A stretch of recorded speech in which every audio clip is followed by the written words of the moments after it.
رسول اللہ صلی اللہ علیہ وسلم نے فرمایا کہ جب بچہ 7 سال کا ہو جائے تو اس کو نماز کا حکم دو. مروا اولادکم بالصلاۃ اذا كانوا ابناء 7 سنین واضربوهم عليها اذا كانوا هم ابناء 10 سنین. بچہ 7 سال کا ہے, نماز کا حکم دو, اس کو تبلیغ نہ کرو, حکم دو, یعنی اپنی زبردستی اس کو حکم دو, سختی سے امر.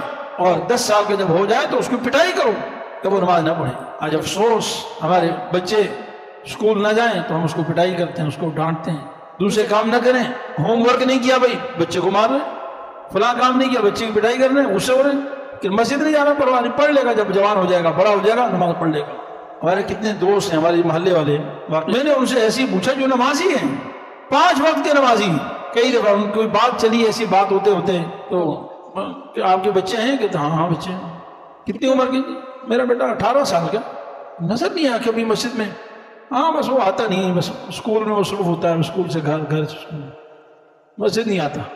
یہ 5 وقت کے نمازی محلے کے رہنے والے ہیں. میرے ایک ساتھی سے تو کہا کہ آپ اپنے بیٹے کو لائیے گا تو صحیح, کسی وقت لائیے گا, میں دیکھ لوں گا کہ آپ کا بیٹا ہے.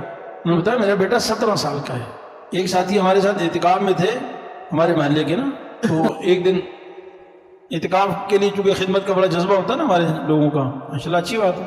تو ایک لڑکا کھانا لایا, تو میں نے کہا کہ یہ کون ہے؟ نہیں میرا بیٹا ہے ماشاء اللہ. اچھا کہاں پہ بیٹا ہے؟ جی جی. داڑھی اس کی آئی ہوئی ہے, غالباً 18-20 سال کی عمر ہوگی اس کی, کالج میں پڑھ رہا ہے, بلکہ میں اب یونیورسٹی میں کہا داخلہ لے رہا, مجھے یہ کہا میرا بیٹا ہے. میں نے کہا میں نے تو پہلی دفعہ دیکھا ہے. اچھا تو یہ ہمارا حال ہے, یہ ہم سب کا حال ہے. آپ صلی اللہ علیہ وسلم حضرت انس کو کہہ رہے ہیں نماز بڑے خشوع و خضوع سے پڑھا کرو, اہتمام سے پڑھا کرو.